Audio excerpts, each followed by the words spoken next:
Hello, this is Dr. Paul Cottrell, and I am doing an analysis of the different ETFs to give you an idea on how the trading for next week will take place. I am recording this on June 1st, 2025. We're going to be going over different ETFs, but before we do that, please make sure you subscribe to all my channels. I have 4 channels on YouTube. I have Brighteon, Bitchute, and Rumble. Please ask your social media to follow me and share the links so you can get other people to listen in on my live streams and my other recordings.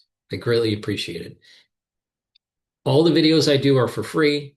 If you could, please help support the work by donating on my website, the-studio-reykjavik.com. You can donate through Stripe, PayPal, or buy me a coffee on the homepage of the website. You can also be a paid member to my Patreon channel. I don't put anything behind a paywall. All my news content and informative videos are for free. I have thousands of videos for free going over many different subjects. Please help support the work. For the ones that have donated, thank you very much. My international audience, if you could, please donate or be a paid member to Patreon. For my domestic audience, please go to my store, the-studio-reykjavik.com, and get the great products that I offer. I have ebooks of various subjects on finance, on genomics, on artificial intelligence, and endocrinology. I also have supplements and classes that I've created only for $50 that you can purchase, where you get lots of videos, lots of PDF files. You get a unique password to log in, and you'll be able to learn the content at your leisure. You can log into the classes here with your unique password. You can learn about pulmonology and immunology. Again, you get tons of PDFs and videos, and you can watch as many times as you want. In terms of the supplements, please go to my store, the-studio-reykjavik.com, and stack these supplements like I've been telling you to stack them in these different videos that I've been doing, especially during the live stream, such as the great products that I have in the nanosilver category. The structural nanosilver toothpaste, very high quality. Max 35 or Max 14 to boost up your immune system by taking a teaspoon a day. The silver gel, which is a dual purpose product to help to neutralize, but also as a skincare. You can use it as an aftershave. The structural nanosilver soaps that I have 4 different varieties. I have the charcoal tea tree, lemongrass, peppermint, and lavender. I have drops and lozenges, blueberry drops, honey and lemon drops, and cherry drops that are made from structural nanosilver. There's 100 drops in each bag. Or the elderberry zinc that has 21 lozenges in a bag. You can get the Veggie Cap probiotic, very high quality, really important to take every day. Or you can get the cleanse. The cleanse is a 30 parts per million liquid, which is in the middle of the 30, the max 35 or the 14 in terms of parts per million and in terms of price. The structural nanosilver gel in the easy dispenser, you use it the same way as the structural nanosilver gel in the tube form. And the multivitamin. This multivitamin is easy to digest, and it's a great foundational supplement to build your health protocol. It has vitamin A, vitamin C, D3, E, B1, B2, B3, B6, folate, B12, biotin, and many others. In terms of soaking up free radicals, get the C60. C60, you can get it in a 2-ounce, a 4-ounce, or an 8-ounce configuration. You can get it in extra virgin olive oil, avocado oil, or MCT coconut oil. You take a teaspoon a day, it's going to soak up free radicals and bring down stress on the cell, boost up the mitochondrial health, boost up your energy levels, and slow down the aging process. It'll also soak up free radicals in the bloodstream and in your neurons. That way it'll improve your neural health, but also it will reduce oxidized LDL. When you reduce oxidized LDL, you reduce plaque formation. Boomer products. I have a plethora of different supplements that you can purchase on my store. D3, which is very important to absorb calcium. D3 is also a gene expression cofactor, and it also helps to get rid of cells that are infected that need to go into apoptosis. Vitamin C with magnesium helps to boost up the immune system, and magnesium helps with the efficacy of D3. Magnesium also is very important for brain function. Omega-3 helps with the cardiovascular health. Ashwagandha root brings down inflammation and helps with cardiovascular health and immune system. Goodnight formula helps to consolidate memory, detoxify your central nervous system, and to be well rested. By having 3 cycles of REM sleep and deep sleep, you are improving your brain health. Goodnight formula has tryptophan, melatonin, GABA, and passion flower. The powdered probiotic is a very high quality probiotic. This is the one that I use daily to help with my gut health. It brings down inflammation, improves the immune system at the GI level, and it improves the communication between your gut and your liver and your gut and your brain. You'll be able to absorb nutrients better. You'll have less irritability, less brain fog. You'll be able to concentrate better and you'll sleep better. So having a good gut biome is really important. You'll also notice that your skin will improve with a better gut biome. Resveratrol is an antioxidant that also helps with youthful gene expression. It will, in addition, help with the health of the mitochondria. Vitamin B complex, really important if you're 40 years of age or older. The first 4 B vitamins helps with the mitochondrial health and boost up those energy levels, the ATP. And vitamin B complex will help improve the cellular metabolism and protect neurons. Turmeric will bring down inflammation and soak up free radicals. That's going to improve your cardiovascular health and your immune system. Magnesium and zinc improves your immune system and also your brain function. Collagen. It's a dual purpose product. It's going to help with your skin, your hair, your nails, but also your musculature, your bones, and your joints. Do resistance training and take the collagen. Clarity factor, really important to get rid of brain fog. It also helps to support memory. Olive leaf extract, dual purpose product, boosts up the immune system and helps with the cardiovascular system. Myotrol, very important to do gene expression to build muscle and maintain muscle. It'll also help to improve the mitochondrial health. It has flavonoids, polyphenols, and lignans. Boomer Boost. It has 68 nutrients.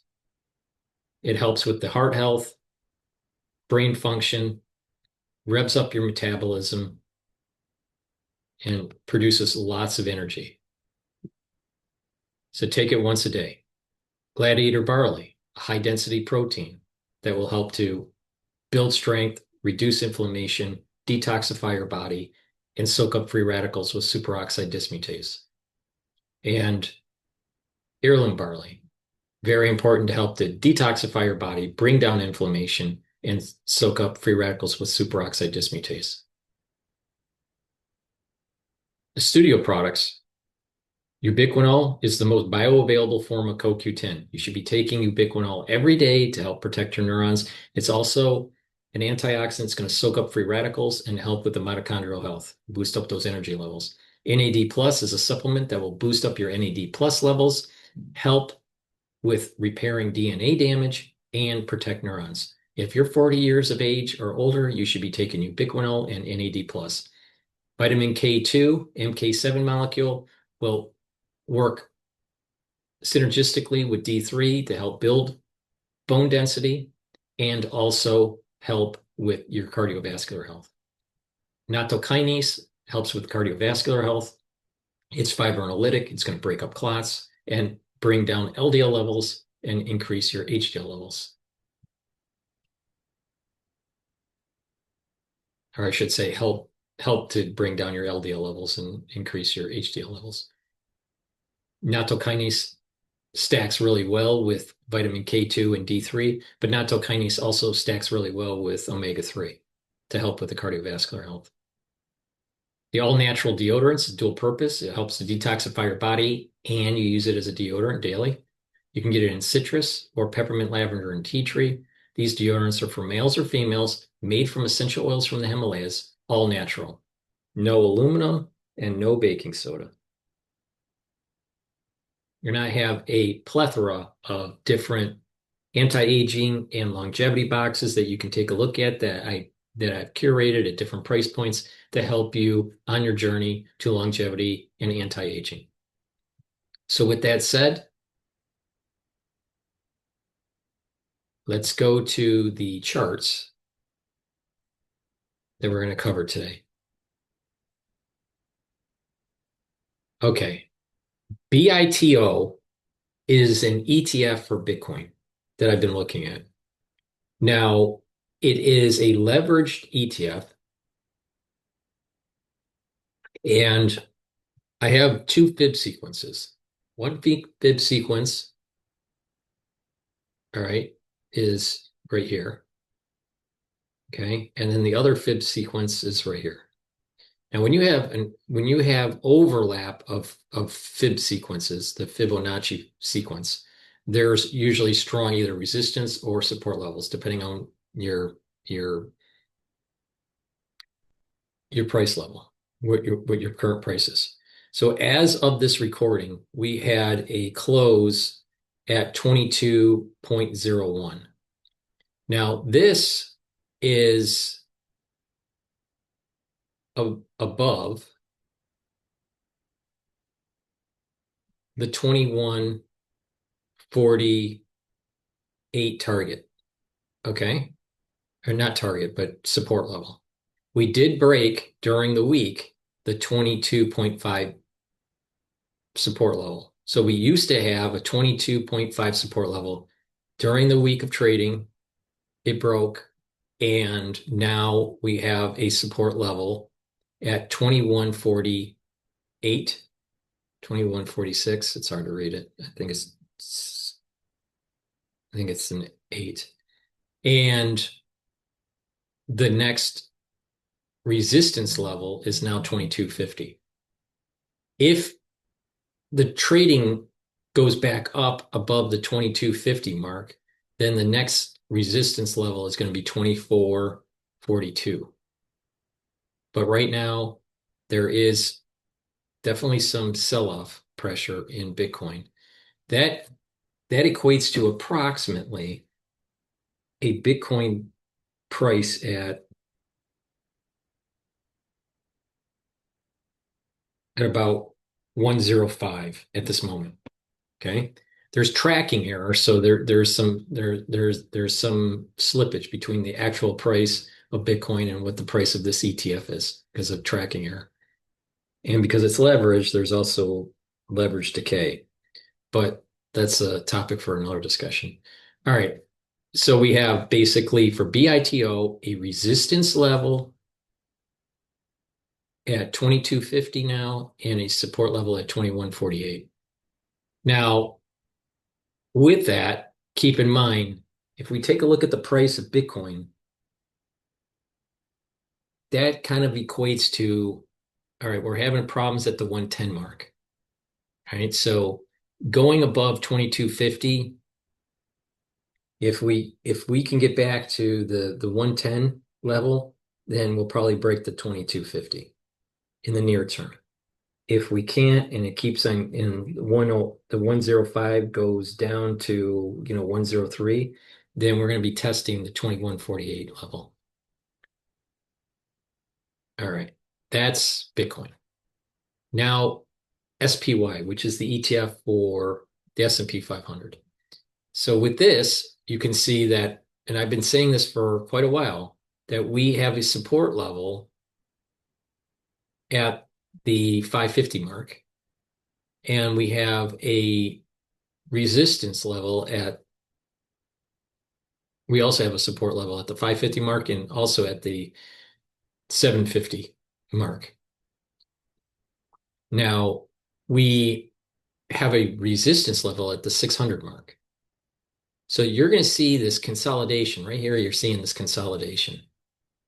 And it's bouncing between like 595 and, just above the you know, 580 something, right? And it's consolidating.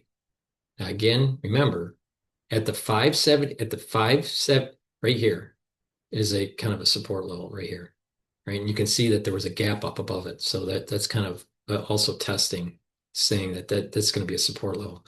So this, or indicating that's a support level. So you have the 575 as a support level and the 550 as a support level. Now the 575 is non-structural, all right, because there's no fib sequence right there. But you do have two important signals. One is a gap up above the 575 right here. And then you also have that dead cat bounce, and then it came back down during the early sell-off phase. And that 575 failed early on, back in, I guess that was March, right? So mid-March, I guess. Now, with that, we've started trading up with that gap up and traded above that 575. So that's a decent support level, but it's not really structural. The real structural one is the 550. This is going to consolidate. It's going to keep on bouncing around and around and around, all right? And since there seems to be there seems to be a very good correlation, positive correlation between the equity and Bitcoin. As this is consolidating, so is Bitcoin consolidating below 110. So if we get positive news with tariffs and taxes out of Washington, most likely there's going to be enough flow into ETFs that will push this beyond the 600 mark and pass the barrier. Now, again, for the S&P 500, the all-time high was 613. So just keep that in mind, that there's going to be some consolidation. And then if this starts to drift down or just consolidate, Bitcoin's going to have a hard time getting above 110. All right. Now, so just to reiterate, on the S&P 500, the resistance level is 600 at the moment. Oil. All right. Now, oil's trading at 60, it closed at 60.79. Now, there's a major support level at 54 off of the 61% retracement. And that is just below the bifurcation of the trading range pre-COVID. Now, I've been looking at this, and it's doing a trading range between around a 60 handle to about a 63 handle. So the best way to do this in the short term is buy at the 60 handle and then sell at the 63 handle and just play this as it's bouncing around. Now, OPEC said that they were going to continue their cuts, and there may be some price pressure on Monday where this might test below 60. So if it goes below 60, then you're at a 59, 58 handle maybe, but I don't think it's going to be there for very long. If it does break, it would be a perfect time to buy. It's going to bounce back up. Now, again, major support level at 54, 54. All right. Major support level here. Major support level here. And we have a resistance level at 65 and another one at we have one that's about 65 and then another one at about 68.50. All right. The 65 is based on this trading range here, which is not really structural. The 68.50 is a structural based on the fib sequence of the 50% retracement, going from COVID all the way to the the high point for oil futures post-COVID. Okay. So resistance level 65 and 68.50, support level 54. Trading range about 60 to about 63. Boil, which is natural gas. I've been watching this for a little bit, just paying attention to it. And there's some big movements going on with oil or with natural gas with boil. So with that, let's take a look. Natural gas has been bouncing around. It was at about a couple weeks ago, it was at about 3.6. Then there was inventory increases, and then it starts selling off to about 3.1 handle.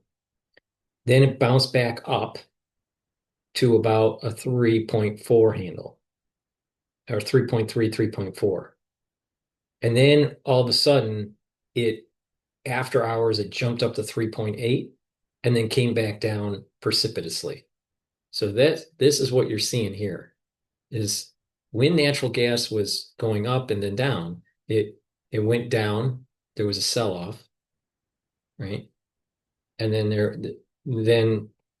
then it bounced back up and started trading in that range, about 3.4 for natural gas, even though this is an ETF that's tied to something tied to natural gas. So as natural gas was at the 3.4, and then after hours it was starting to climb up to 3.8, and then it sold off precipitously. That's what these last three red candles are. All right, it's trading now. Boyle's trading at 48.71. This can move pretty quickly here. All right. So you had a 50 range, right? 55 range, roughly. And then all of a sudden it dropped to 48. So there's some big moves. This can move pretty rapid. So just pay attention to it. Even though natural gas is going from, let's say, 36 to, I'm sorry, from 3.6 to 3.1, you can have a big swing in Boyle. Now, part of that is because it's leveraged, it's a leveraged ETF, but just keep that in mind. So what does this mean in terms of support levels? We had a support level at 51.48, but we broke it. And now the next support level structurally is, unfortunately, is really 35.68. All right, going all the way back to going back to 2024 in what month was that? I'm not sure.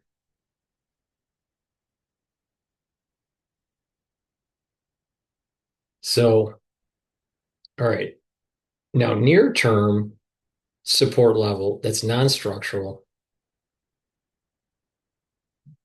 you're looking at about 45. All right. Roman Brown right here, about 45. So non-structural support level about 45 and structural 35.68. Now, resistance, well, the nearest resistance is 51.48. So just keep that in mind. Natural gas, there's some big moves happening. It could precipitously drop for oil. There seems to be more downside price for natural gas than upside. All right, next.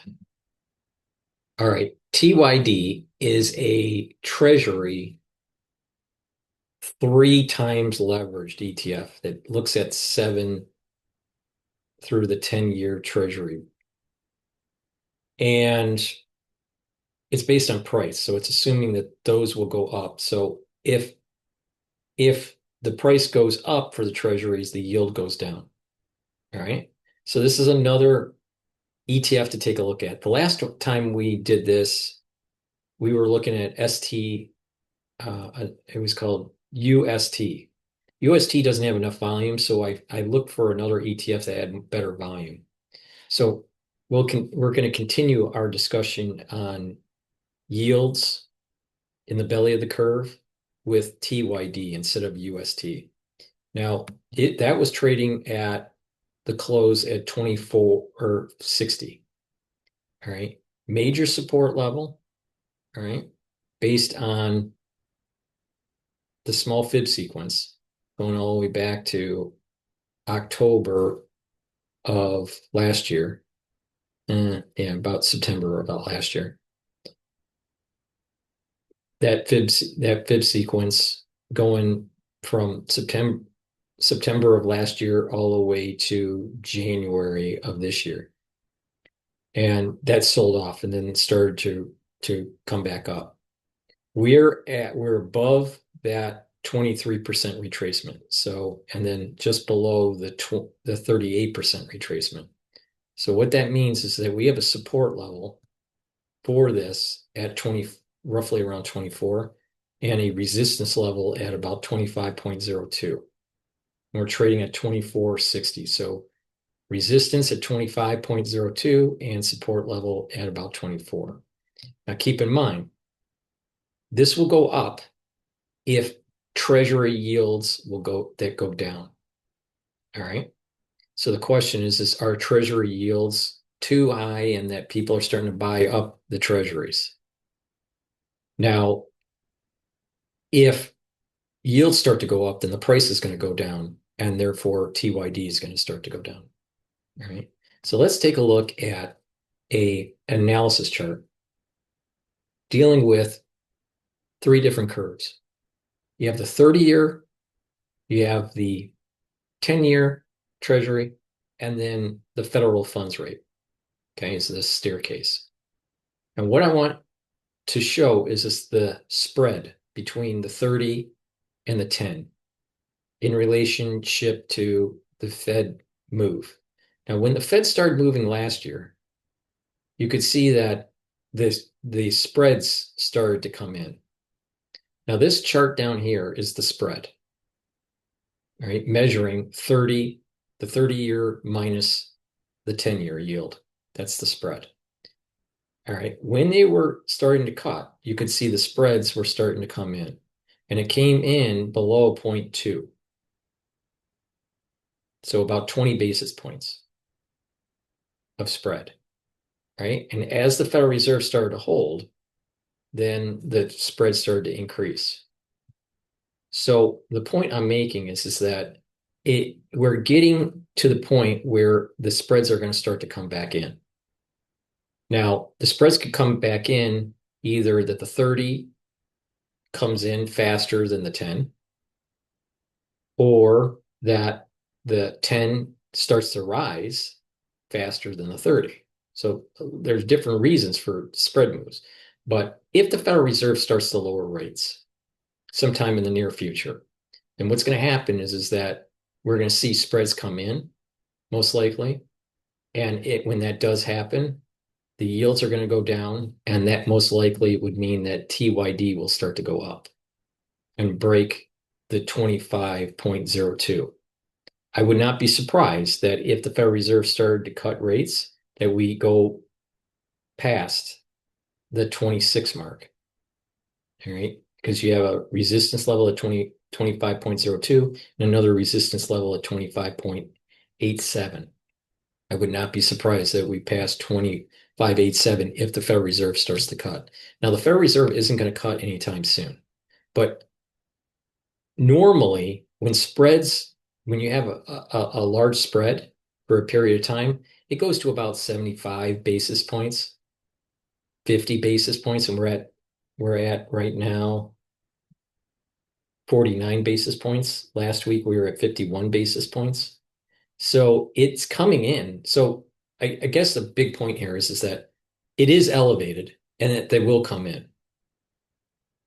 About 2 years ago, those spreads or 2.5 years ago, those spreads were like 75 basis points. But they were lower. They were lower in the actual yield. But to understand the dynamics that can take place with the movement in the treasury market, you got to understand these spreads. So because we're elevated in the 50 range, there's more probability that's going to come down than to go up. The spread. That means that there's going to be some the treasury price is probably going to go up in the 30 and the 10. And the yields for them are going to go down, but still be elevated. Now you can see between last week and this week, all right, we were at 5.0, you know, the treasury yield last week was as high as 5.08 for the 30. All right, with a spread of about 5.1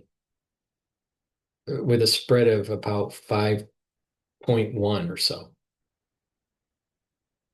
0.51, so 51 basis points roughly, right? But if you notice, the yields microscopically here, if you want to zoom in here, all right, the yields were actually going down for each one of these line points is a day. So 1 day, 2 days, 3 days, 4 days, 5 days. All right. They were going down. You had a down day, another down day, another down day, then an up day, and then a down day. So 4 down days, 1 up day. All right. For both the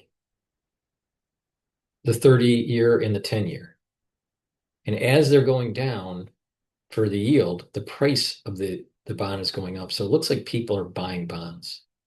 And they try to capture that 5% or just below 5%. And so what's happening is the spreads are coming in. All right. So yields have been starting to go down, prices are starting to go up.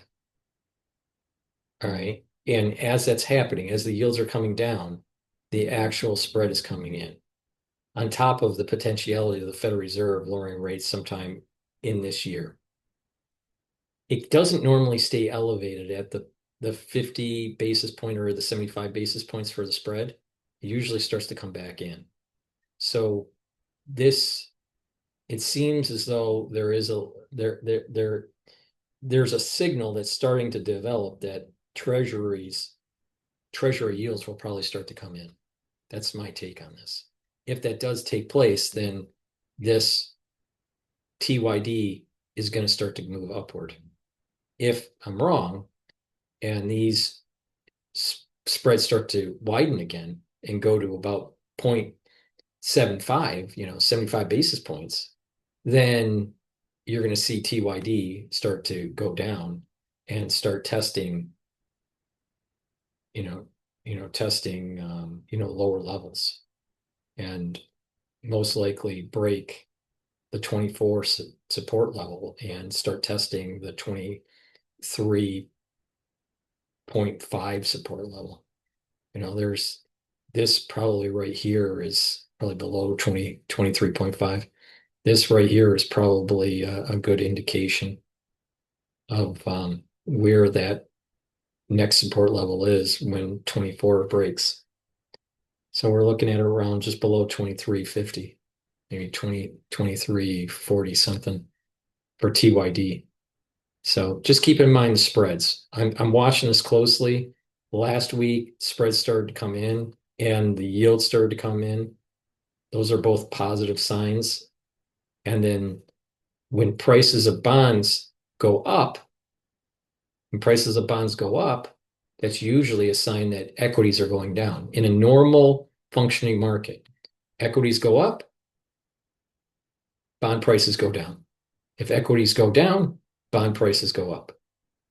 But when bond prices go up, the yields go down. Well, we had yields going down in the 10-year and the 30-year. And we had stress in the market with the S&P 500 with SPY. You can see there's been this consolidation that's been taking place, right? And it doesn't want to get past the 5,950 barrier of the S&P 500, or through SPY, the 595 mark. So there is a little bit of a consistency there. So just watch these spreads. I think that's a big indication of where things are going to be going with the treasuries, the treasury yields. So with that, that's my analysis for the trading for next week, please go to my store, the-studio-reykjavik.com. Help support the work I do, get the products that I offer. Make sure you subscribe to all the channels. Watch the live stream on Rumble, YouTube, and on my website, the-studio-reykjavik.com. Make sure you use discount 5 and you get $5 off any order. It's discount, all caps, number 5. You get $5 off any order. And please help support the work I do by sharing the links and follow these stacking protocols that I have for the supplements to boost up your immune system and slow down the aging process. Thank you for listening and have a nice day.